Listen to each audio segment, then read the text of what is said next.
I'm Yamini Krishna, and I'm right now teaching in the Flame University. I have finished my PhD in 2020. So yeah, the PhD journey is, for the time being, the degree wise, it's done. The research journey, anyways, on. So to get on with my topic, I said that I wanted to talk about allowing the topic to lead the research. So I'm going to, before I begin speaking about it, just note that this is purely based on my experience, and hence it's not really like I don't intend to say that this is how it is going to be or this is how it has to be for everyone. So we all understand that it is a very personal journey, and I'm just going to talk about my own journey. And the PhD workshop at IIHS has been very useful in the sense I had a cohort of people who I could interact with, and to understand that I'm not the only one who's having issues with whatever I was working on. So it was a great experience for me. So I'm glad to be back. Getting on with my topic. So the reason I say that a topic has to be leading your journey is, for me, I will start with my own example. For me, I always wanted to work on the city of Hyderabad, where I belong.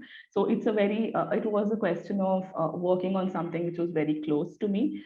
And at the time when I began my journey, I didn't really have a degree in urban studies, so I couldn't really approach it from strictly the frame of urban.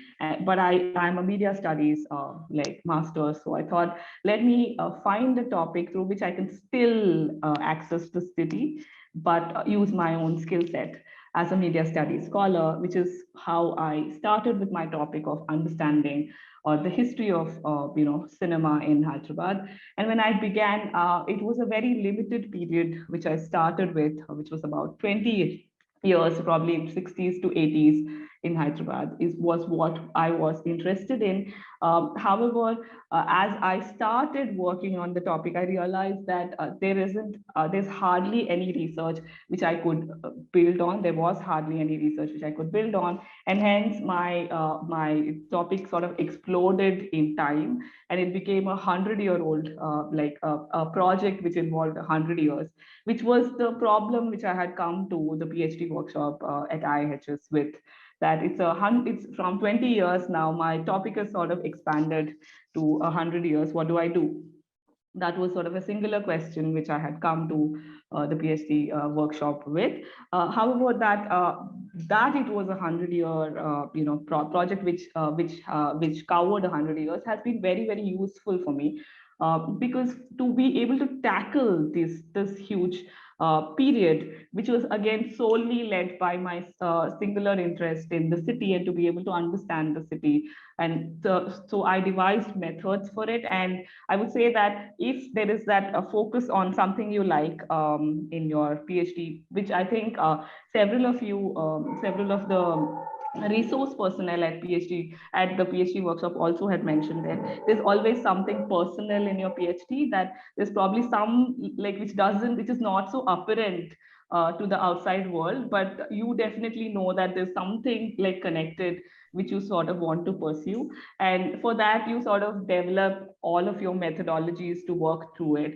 And so my experience has been that to address that thing which you were somehow seeking, to learn skills which are useful. So I had to work with a lot of archival methods, and explore almost about 7, 8 archives in different parts of the world, which again has given me, say, in hindsight, after PhD, if I look back, I have now an exposure and almost an expertise with all of these archives, which I can now use in various ways. Still going back to that, which was possible because I was pursuing that single question which I started with. Not a question, but an interest. Questions, obviously, we all know how difficult they are to frame per se, but that interest, which was very personal, which I sort of pursued. And now I'm also because I entered a domain which was not solely mine, in terms of urban studies. Through an interdisciplinary project, I'm able to now tackle other areas as well. So if I don't know if it is like a experience, I'm treating this as an experience sharing session, and hence I would say that I would design my, if I had to do my PhD again, which I'd really love to once again if possible.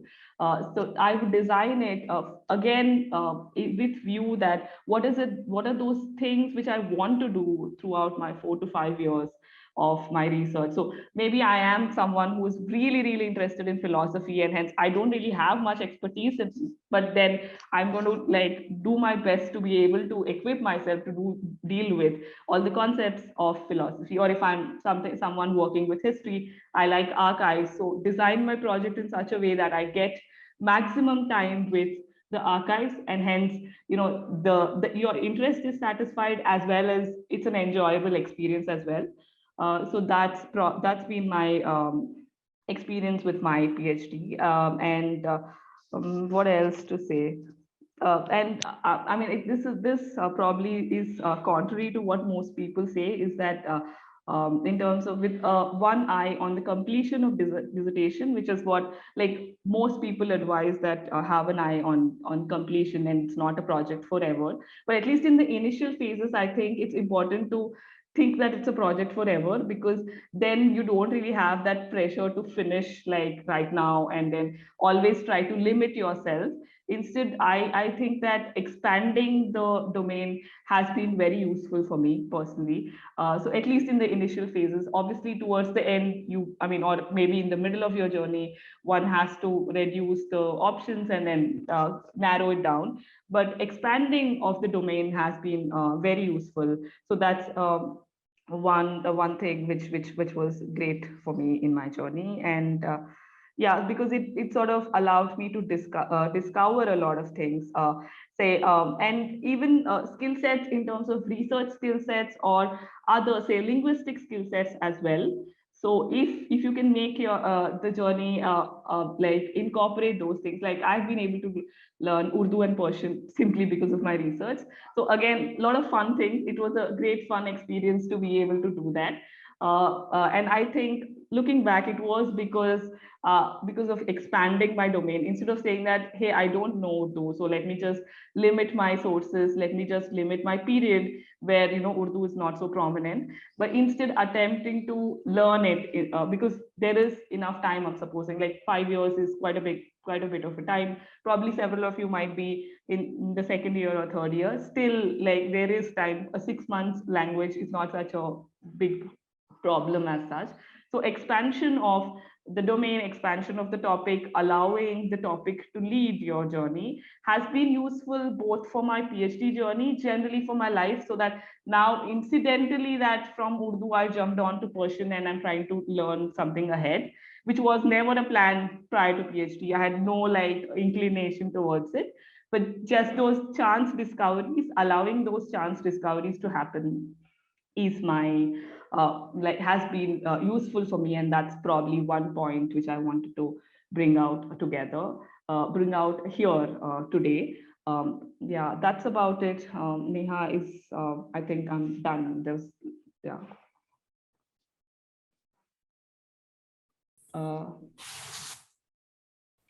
Should I go next? Yes, I think you are the one. So hi everyone, I am Ufaque, and my PhD was on the history of Urdu literary culture in Patna. And right now I'm a teaching fellow at Ashoka University at history department. So I want to share a couple of things about the process of reading and writing while you're doing your PhD. So the first thing, I mean, which I want to share, which I think in hindsight, if I would have gone back and, operated in the manner which I think I should have operated, things would have been slightly more better for me. So, I mean, these are the learnings which I still gather, and I hope to work on these learnings while I'm working on my book manuscript, as well as coming out with some research papers. So while you are reading and making a list of, because there are so many things, so many articles, so many books to read, that it often happens that you get lost in the thicket of information. There's so much happening. There's so many new theoretical frameworks. There are so many books, articles, and you tend to get lost. Like it happened with me that I picked up a book, finished it halfway, then went to some other article, and in the third week I got really, really lost. So what I would say, what worked, what I could have done, or what I'm trying to do, is to thematize the books and the readings into different subject matters. So I was working on the history of Urdu literary culture in Patna. So I selected readings and books on urban studies on Patna. So these are the two themes. Or I picked up books and article on Urdu or different genres, and then you make an index in the sense that these are the sub themes on which you're going to look at things, and then you make different folders and put these readings in these folders. So I would say that organizing your reading and having a sense of what you're reading is the core of it, that you're going in the right direction. Secondly, I learned it also again quite late, that reading without writing makes no sense, because you forget it, you don't process it, and and you're also not understanding that what you should be drawing from that. So it's extremely important that along, while you've made the index certain kind of library of your own sort, you also have a second folder, second page open, where you actually write the summary of the book. And you don't necessarily have to read all the books or all the articles. Then you have to be also a little smarter in terms of how you're approaching the articles in book. In terms of there are some key articles in book which is directly speaking to your core research theme.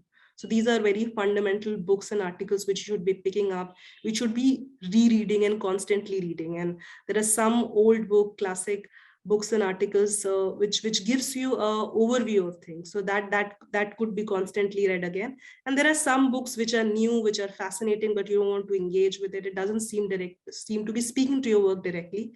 Then those articles or those book could possibly be read, read the introduction of it. And the third thing which really worked in my favor is to, before I have approached books and articles, I've read book reviews. So once you approach a book, an article with a book, not an article, a book with a book review, then you are able to understand what the author is trying to say, where in my case, since I'm a history student, where is it located historiographically, to which scholarship is it talking, and what is the central argument of the book. So once you have these things ready in your mind, so when you're approaching the book, you're actually well placed while you're approaching the book. And same ideas goes for archival work or field work. So I think the mistake which I committed, that I collected a lot of archival work without making notes of it. So by the end of first or second year, I had a lot of data, and I just got lost in the sea of data. So it's extremely important that after you are done with your field work and archival work, come back home, give an hour or two, and make notes of those archives and those field work, and make sure that you keep revisiting that notes. And the third thing which can also help you, once in a week, depending on your timeline, just write 2 or 3 pages. What is your PhD about? It could be anything. And then after some time, visit those 3 pages again and keep interrogating yourself that, am I making sense, or am I just saying something very commonsensical? So if this is why do you want to write a history of Urdu literary culture, Patna?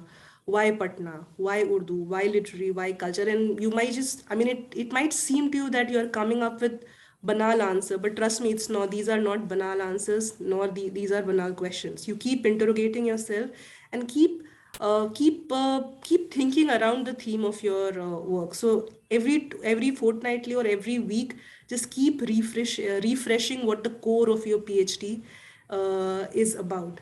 And sum total, if you maintain this process of keep taking notes, organizing your secondary sources very well according to the theme, and also constantly writing 1-2 page a week without any pressure, for the fun of it, for the joy of it, and keep refreshing it, that would really help you. And the fourth most important thing, which I think I should have done, is that while you're working on your PhD, while you're arriving at the core theme of your PhD, you also get interested in many sub themes. So don't let these sub themes die.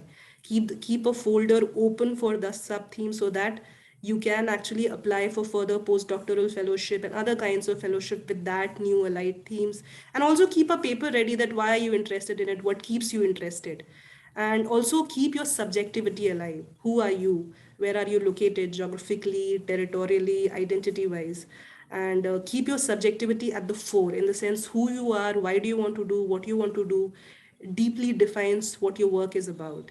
And be careful and conscious of your subjectivity, but also extremely confident of your subjectivity. I think these things put together would help you to think about your PhD, about your post PhD work, keep a sub theme alive as well as try and gather confidence to submit an article while you're writing your PhD. So this process will help you in the sense that you might just get accepted or they might just reject you. But what will happen in the process that you will be already in the groove while writing your PhD. So I think these things put together would place you really well in terms of getting through a very long and lonely journey of PhD. So I'm happy to share these little bit of information with you guys. I hope it helps. Thank you.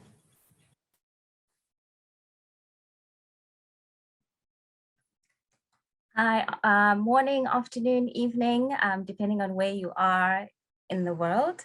I'm Nobukhosi Ngwenya. I'm currently based in Cape Town at the African Center for Cities. I'm a junior research fellow there. And I submitted my thesis, feels like a lifetime ago, but it was only in November last year. And that examines informal land occupation in Cape Town, South Africa. And so just in terms of kind of my little tidbits and reflecting back on the PhD process thus far, crossing fingers that there are no corrections or no major corrections. I think just to add on to the kind of the previous speaker is, I mean, there's all great tips that have been passed on so far, but also another tip that I would like to add is do stay organized and keep your notes tidy. Don't be like me and write on scrap bits of paper. Because that is just a recipe for disaster. So I have a tendency to ignore all my lovely notebooks. I do plan at the beginning of the year and I buy notebooks and it's all colorful with markers and then I just never use them and I keep pulling out bits of paper. And it was a hot mess when I was trying to finish off my thesis and get it all together and all done. But also just touching on something that Yamini said and kind of keeping one eye on completion of the thesis. That's where the focus of my tips will be. And I think for me, I realized a bit too late in the process now, as I was preparing to submit, that there's actually a lot of admin around the submission process. So the first kind of admin bit was, submitting your intention to submit, right? And depending on the institution where you're at, that could be anywhere from 6 weeks to 2 to 3 months. Where that needs to happen. And that process comes with a lot of admin.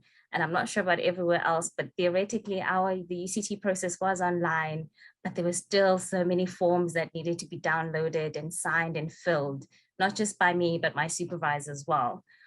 Because when you submit your intention to submit, your supervisor also has to kind of sign off to say, yes, I agree that this thesis is ready for submission. In the event that your thesis is not okay with you submitting, I think there's a whole other process, which thankfully I didn't need to explore. So do give yourself ample time. Hopefully there won't be such a hiccup, but in the event that such hiccups do come in, and also especially for institutions where you have to defend your thesis and do a viva.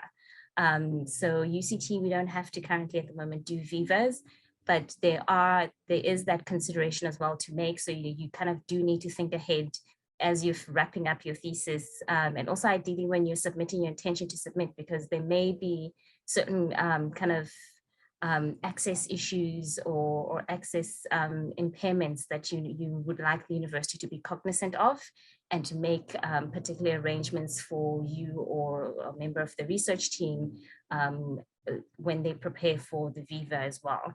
And that also often comes with a lot of paperwork on its own in and of itself. But when we keep in mind that a great thesis is a finished thesis, this will help us plod along and keep going and keep up the fight in the spirit. But also, I mean, I was also reflecting back on my time at the PhD workshop a few years ago, and I remembered Gautam's word was constantly ringing through my mind. It was like, just get it done. And literally, when you get to the end of the process, you do want to just get it done and avoid all these bits and bobs of admin kind of stifling and delaying the process. I mean, it's a long road, 3 to 5 years, depending on how it goes. My personal journey took 5 years. Life happened. I had a personal hiccup, and that kind of took away a whole year of the whole process. And I did not plan for that. So I'm an Uber planner. So of course, everything is like timed and dated and down to the hour. And then life was like, no, we don't care about your plans. We're just going to do our thing. And that threw me into a tailspin. So that also did kind of complicate the tail end of my journey. And that's why also it is important to continuously keep kind of one eye on the completion of your thesis. And so that you can always kind of mitigate any hiccups that come along the way. And then just lastly, the other reason why you need to also keep one eye on the completion of the thesis is especially if there are IP considerations that you need to maybe file patents, or you can't have your thesis published for certain, your entire thesis published in the library for certain reasons. Or you need to limit access to the hard copy, or need to limit access to the e-thesis. That's also things that you need to kind of engage with the institutional systems in advance around, and so that all those arrangements can be made, and you don't want to have any potential hiccups with any of your funders, or even just to have your IP released before time. And then of course, then you also need to think about finishing your actual thesis. And that's the fun part, that's the stressful part. Do make time to get somebody to proofread, a professional to proofread and edit. I think that is important. After 3 to 5 years of looking at your own writing, you've had enough, you deserve a bit of a break. Get somebody else to have a look at it, but also do then factor in the time for that person to send everything back to you, so that you can have another once over and see kind of with the edits that they've made. And also, once you finally click submit, fortunately, I didn't have to actually print a hard copy of my thesis. But in some institutions, you are still required to print a hard copy of your thesis. So do factor in that time as well. And I see Gautam says, at least a proofreading friend who you pay in gin or cake. Gin or cake is always welcome. So I can volunteer myself as well if the prize is gin and cake. So do factor in time as well to print and get your thesis bound for those who still need to get to hand in hard copies, to submit hard copies of your thesis. But also, above all, have a plan for when you submit, right? It's kind of almost, especially now, we're still in COVID times, I submitted, and the plan was to take this magnificent holiday. I'd been planning it for years, and then it was COVID, and then suddenly it was, oh my gosh, there's Omicron. So everything is being closed off if you're leaving from South Africa. And I was like, oh. So it was very, very anticlimactic, and I had no other plan. So it still kind of feels a little bit surreal. So have a plan and have a backup plan. I'm still waiting to take my holiday, but do have a plan for once you finish, and don't try to rush to fill that gap. The process takes an incredible strain on you mentally, physically. So do take some time to rest and recuperate. And I think those are my insights for now, and happy to answer any questions and have a conversation shortly in the Q&A.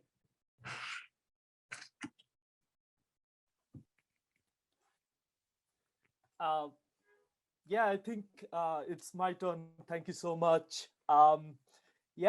This was very good. I am Pratik. I attended the PhD workshop in 2019. I just submitted 10 days ago. So I'm really fresh, just like Nobu, from the thesis experience. And I have no plans either.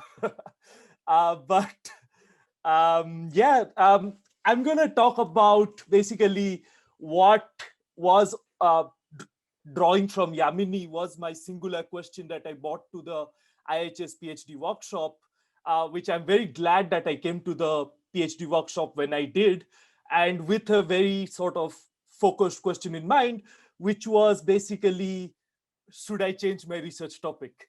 And I'm actually, I actually have this slide from 2019 in front of me. It has this, the title of the slide is The Canal or the Kiln. So actually, just to recuperate, I had my first year, I had a research proposal that was set out, which was around following urban drinking and wastewater canal from Gurgaon. But the point is, when I went to the field work and I started at the point where the canal originates, I found this village which had 50 brick kilns. And I entered this village trying to find out what's the effect of the canal on the brick kiln economy. And generally, I just could not leave. I got drawn in first from a sort of a urban political ecology perspective, where I was looking firstly, when I was looking at the impact of the canals. Then I was like, oh, I'm studying the canals as a flow of water from the rural to the urban. Why should I not also take bricks as a flow of soil from the rural to the urban? And so I kind of took it as an additional topic, which was around, which had a kind of theoretical continuity among them. But then also later on, as this topic went on, I got really interested in the kind of labor geography, migration, the questions of social reproduction within the brick kiln. And so these kind of classical literature, ethnographies of factory production. And so the thing is, I mean, I was just talking to Ishan right now, who is in this workshop, and I met him before, and he's also changed his topic in the last 3 months since I saw him. And it's just to say that within the PhD, this does happen. I mean, especially as anthropologists, there is a tendency towards like inviting this kind of serendipity, towards nurturing serendipity. Anthropologists often talk about stumbling upon field sites.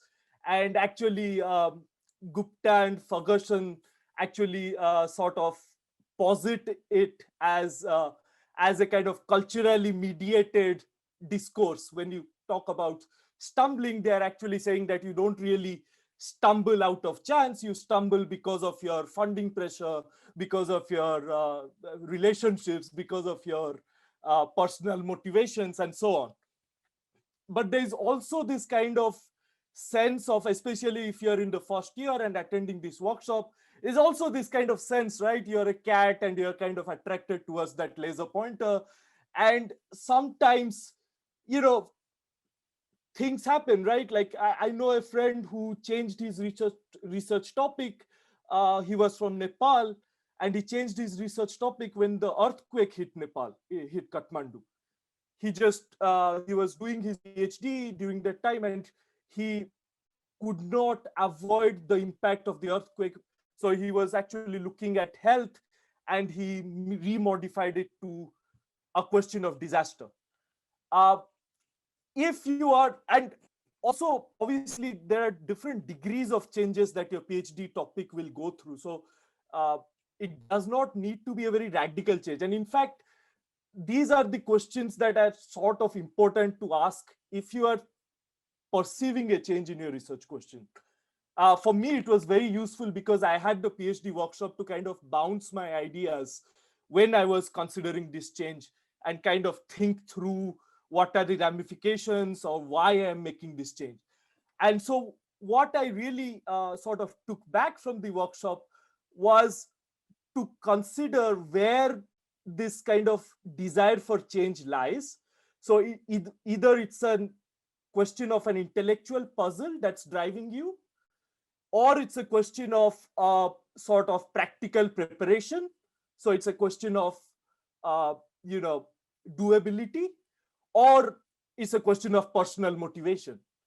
For me, I think, and that's important. The important is that um, one, you maintain some kind of theoretical continuity um, across these changes. So of course, do not do a change where you change every single aspect of your preparation. So you have to maintain either an empirical continuity or even better a theoretical continuity. And actually to that end, I'm actually quite glad that in my first year of my PhD, I was not really focusing on very particular literature on irrigation canals. I was focusing on the larger world of urban politics and urban political ecology.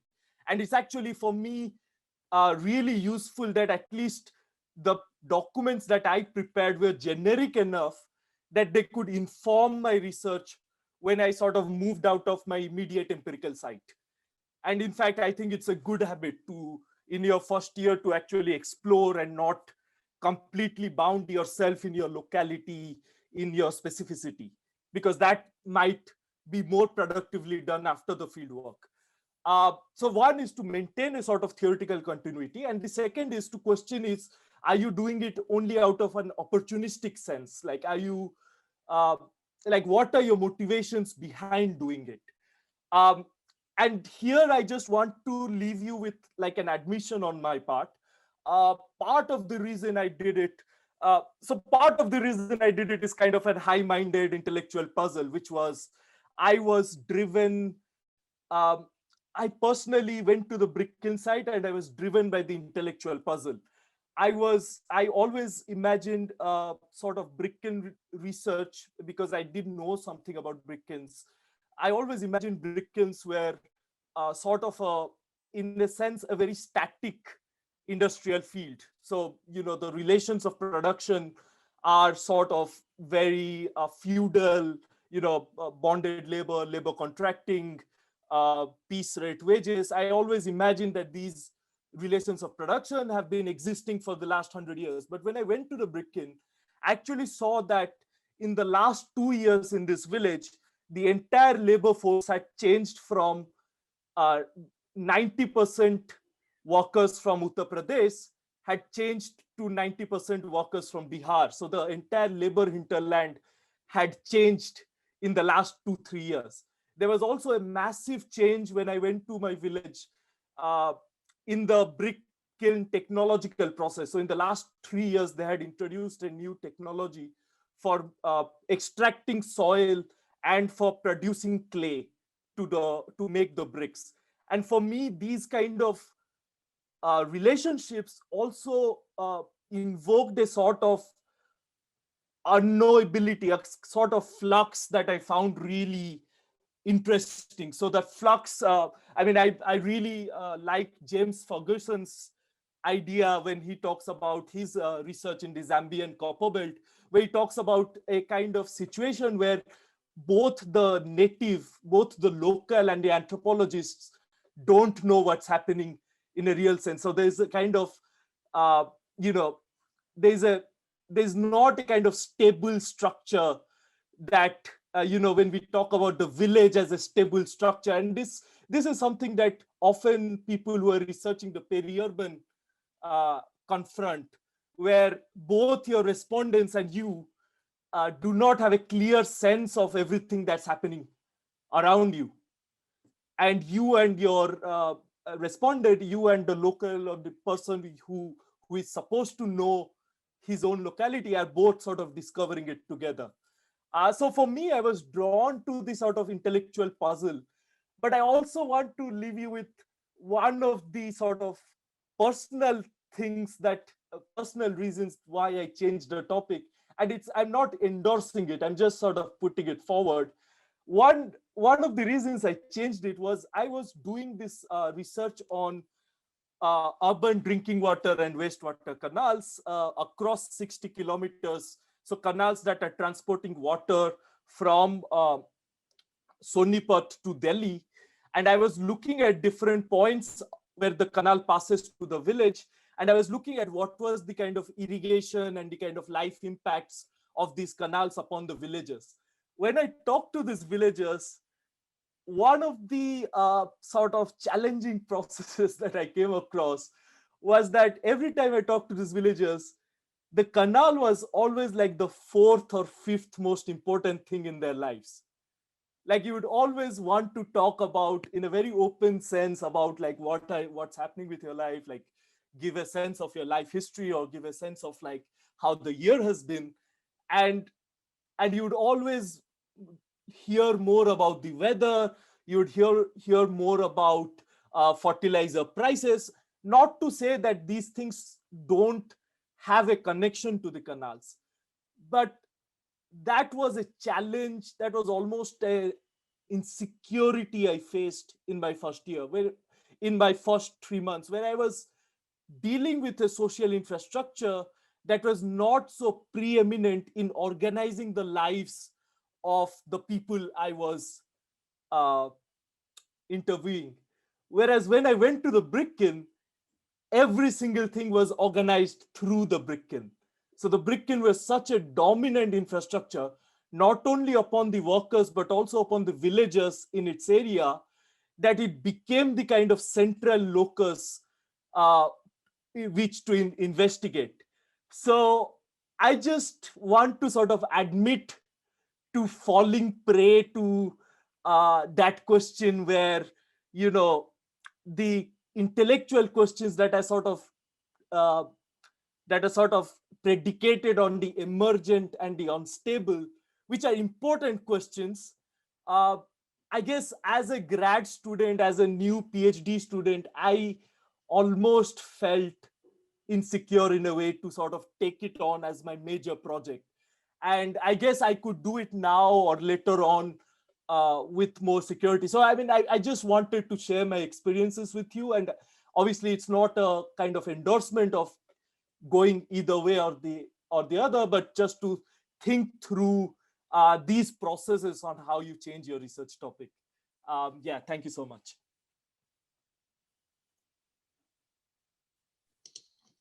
Hi everyone. Thanks to all the speakers so far, and thanks to the IIHS team for inviting me back. It's such a pleasure. And hi to everyone who's here as a workshop participant. You know, I'm so excited for you, whatever stage you're at. You know, going through this 2-day process of sort of reflecting and figuring out where you are. So I propose talking about field notes and writing from field notes for today, which I will do. And I'll also add something else that I was reflecting on yesterday as I was thinking about this. And I was wondering if I could have like a show of Zoom hands or real hands, if you want to, of folks who are doing field work and writing field notes, like working from field notes, any kind of qualitative research. Okay, I guess I see that it's quite a few folks. So I think that you know, what I want to speak to is not just you know, thinking of field work from I should say, like I'm currently a PhD candidate in anthropology and South Asia studies at the University of Pennsylvania, and my work is in informal settlements in Hyderabad. And you know, anthropologists are sort of known for being quite fussy about field work and their ideas about qualitative work. But I really want to encourage a certain kind of openness to field writing and writing from qualitative data that, you know, maybe anthropologists do in a certain way that's different from others. So let me give you an example. Like, this example may not mean anything to you, but I hope it'll like, you know, help me demonstrate what I'm saying. So during my fieldwork in 2019, I think I was trying to understand property regulation in Hyderabad, and I was going to all kinds of bureaucrats' offices, brokers. I was encountering this huge world of brokers and consultants, you know, middle class to working class. Everyone's obsessed with property. Everyone is wrangling property. Everyone's wrangling documents. And I end up at this district registrar's office, and I'm talking to him about how this work happens. And at some point he's like, well, the problem is that our department doesn't have the evidence. And then he pauses and he says, actually, the real problem is there is no evidence in our line of work. It's only claims. And I was like, whoa, that's what a line. And it was like a big aha moment for my research. And, so subsequently, when I've tried to write about this, like I can open with this quote and I think it's evocative and people will take something from it. But really what will communicate my aha moment is if I'm able to contextualize it in the context of this large economy of work and consultation that I saw, these aspirations and ambitions and strivings that it was connected to. So there's like a real value to situating where and when I heard that in terms of the world that I was studying. And I think field notes are so important for that. And a previous speaker, Ufaque, was talking about note taking. And I think she was also encouraging everyone to cultivate a note taking practice. And I absolutely agree. Like the way I did it, and very unevenly, and it's always a trial and error. There are definitely days or weeks where you don't get your notes done. But basically, the first thing I would do is after I left this interview, I got on a metro and I just like scribbled in my notebook, whatever I could remember, just anything, everything. And then as soon as I got the time, or, when I got home or to the office that I was working out of, I would use OneNote to organize my notes and there do a really detailed description of what I saw, down to little details of how the room is organized, what was on the walls. Like the thing is, like I've had early research experiences where I worked with a recorder and didn't take very detailed notes. And when I return to those recordings, it's like I'm hearing them for the first time. I kind of can't reimagine the space that I was in. And so I find it really useful to be really detailed in note taking. And it's such a resource when you're writing, because sometimes you just need that atmosphere, that feel of what the place is, what the mood is, what the rhythm is. And so I really would encourage that kind of note-taking practice, and and then writing from those notes. Something that when I got back from my fieldwork, during the pandemic, or I should say during the pandemic, I enrolled in a filmmaking class at Penn, and I actually found like the filmmaking approach, like documentary filmmakers' approach to their material, super useful. So the way a documentary filmmaker, or one of the models that I was taught was that you go out and you shoot for the day, and then at the end of the day you watch all the footage and you take notes. And in a sense, the documentary filmmakers are taking notes. Of course, they're like taking notes for surprises or things that are intellectually interesting, but it's also taking notes for like beats, emotional beats, like places where you feel like something has happened, feel surprised, feel sad, feel whatever. It could be any range of things. And then like kind of using those as guiding points to your writing. And I think this is a method that not just ethnographers, whether you like to call yourself that, or field workers can do, but anyone really. I think, I see a lot of papers based on interview data that's really rich, but I'm often left asking more questions because interview quotes are, sort of like included without much contextualization around them. And I can really see that there's a story there that interview quote was an aha moment for the writer, but I don't really fully see why. Sometimes, sometimes it works perfectly fine.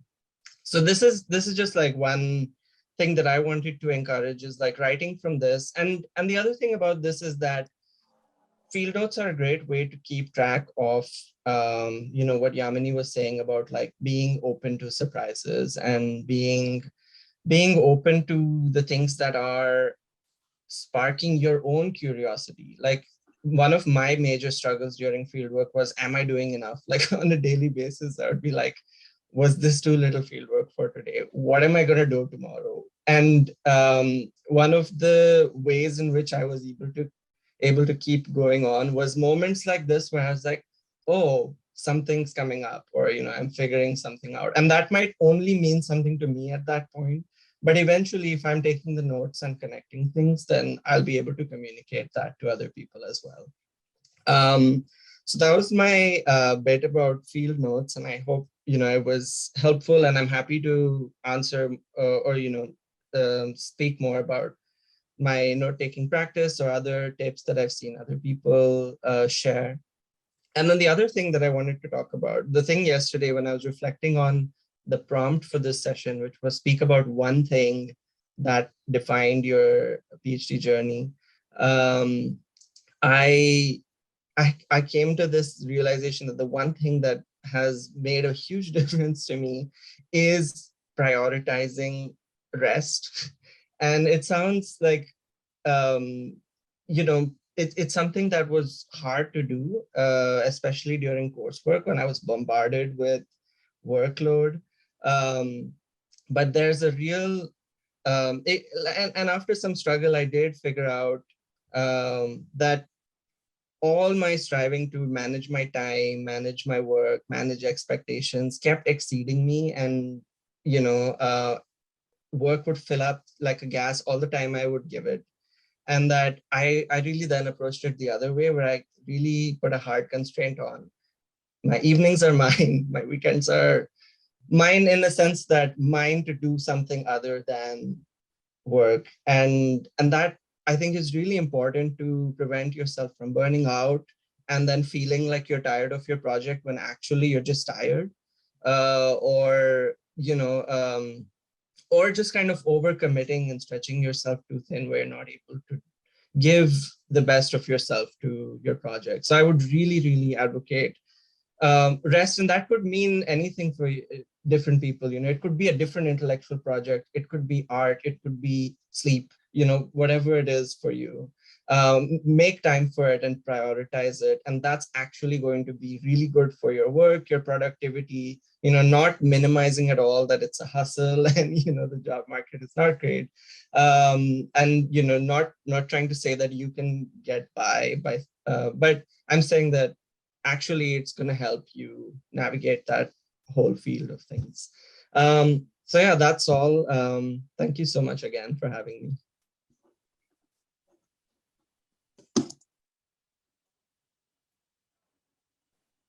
Hi, I'm Uttara, and thank you so much for having me here. I was at the PhD workshop as a participant just last year, and it really helped me. The workshop, I think, gave me a lot, and honestly, even being part of this panel for the past hour and a half has given me so much. And I think that I think that this is such a wonderful space that IIHS has created. So I'm just really happy to be here again. My research is on smart cities in India, and in terms of where I am at, I'm hoping to soon approach the last stretch of my PhD. So I have a little bit of fieldwork left, but it's mostly analysis and writing. And this evening, I'm going to talk. The sort of title of my contribution is the joys of collaborative research and writing. But I'm mostly going to focus on what I think the advantages of this kind of research are, and talk a little bit about how one can navigate this kind of work. Of course, this is totally based on my own experiences of collaborative work, which I use in a sort of broad way. And I suppose everyone's experiences in this will be very different, but this is based on my own experiences, and I think how much it has enriched my process, particularly in the last 2 years or so.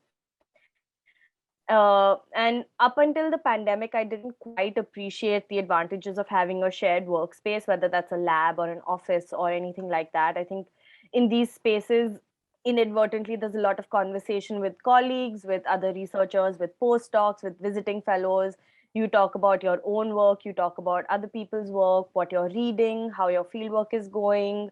And then also, of course, about politics, about current affairs, about coursework. And much of this conversation is casual, it's often fragmented, and it's most often like not directly related to, intellectual activity or deep research questions. But I think it plays a very important role in our research journey. And I think one of the things that it does is that it pushes you to train your own work and thereby think more deeply about it.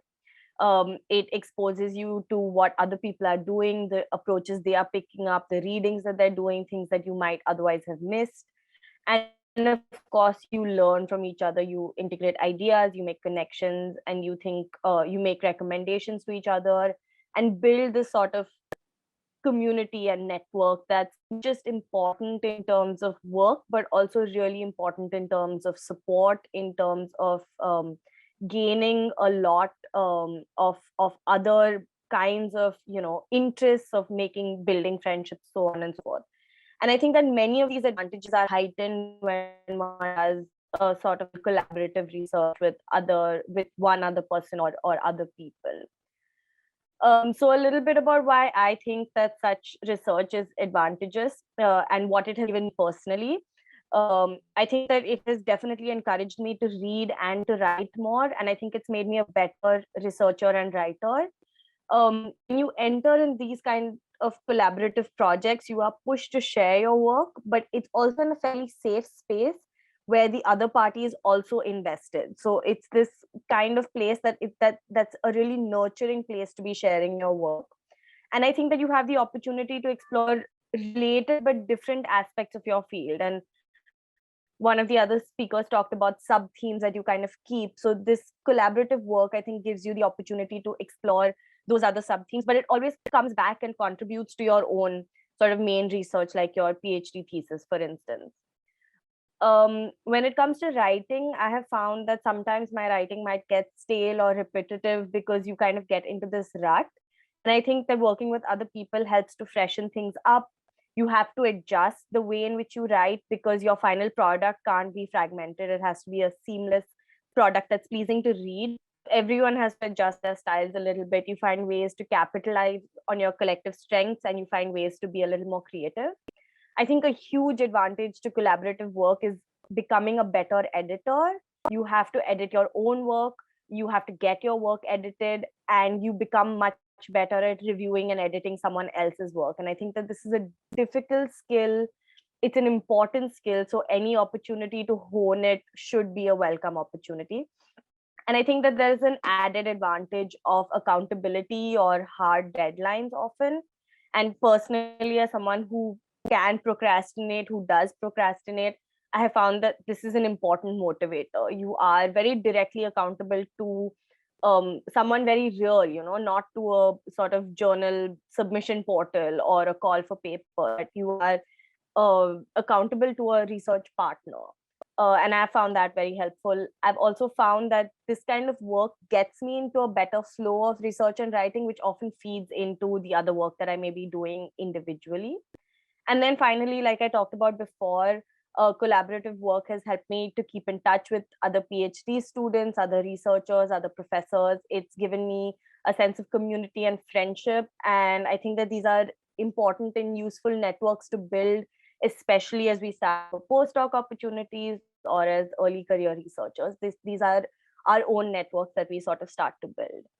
So next, I'm going to talk a little bit about initiating and negotiating collaborative work and what's worked for me. So I think, of course, the first place to start is often your own departments and amongst your own colleagues. Apart from that, you can meet people at conferences or workshops. I think the space that we're currently in, spaces like that are often very conducive to finding other people you might want to work with, or where the sort of work that you're doing is a good fit. I think that you often also meet people who are in a similar stage of their research journey as you are in these spaces. The best way to go about it, I think, is to introduce yourself, to exchange contact information, follow each other on Twitter, things like that, and email people. I think that you have nothing to lose by emailing people. And this doesn't have to be about a concrete project or anything. It can be because you've enjoyed something that they've written or presented, or a question that you asked. It can be sharing calls for papers or workshops. It can be an article that you think they might be interesting. It can be anything. Related to this, but not exactly in the space of collaborative work, I think it's also a great idea to put other people in touch with each other. I have met people because other people have thought that we might find each other's work interesting. I've put other people in touch with each other, and I think that this is a great thing to do. I think it helps people remember you, and of course it it just builds again this sense of community that exists. When it comes to actual collaborations, for me personally, I found that it's useful to have a like a specific conference or deadline to work towards, rather than, especially while we're doing our PhD research, to just talk about how we should work on something that hopefully will turn into something else. But of course, this is something that's worked for me, and it's not a hard and fast rule. And then once you've figured out what you would like to work on, there are countless collaborative tools to use. What have found most useful is shared Google folders and documents. I think that those are what work for me, but there are shared Mendeley folders. There are many other collaborative tools that you can use. But most importantly, what I think is sort of crucial is communicating with your research partners at every step of the way, and having a rough plan on how you would like to work together, including how often you'd like to talk, who does what part, etc. And it's okay to have multiple drafts. I think it's very important to use comments and track changes rather than making direct changes to documents without having spoken to each other. And most of all, I think that if you begin from a place of respect and honesty, then everything else really follows from there. And sometimes there are going to be difficult conversations either to have or to listen to, but if there are sort of these basic fundamentals that exist, then that I think that things flow easier from there. And finally, related to what Indivar said, I think it's perfectly okay to say no to research collaborations if your plate is already full. I think that also links to a certain kind of respect to have for another person, that if you can't take something on, okay. And then you can have collaborations in different ways that are not so intensive personal. You can have reading groups, drop in, drop out writing sessions on Zoom where people come together just to work on their own writing, but it's in a collective space. Creating documents that you can share, or annotated bibliographies that are sort of more open resources that anyone can contribute to. And also informal sessions in your own departments to present your own work rather than only look at other people's work. So I think that these are also ways to collaborate that are very important and that are very enriching.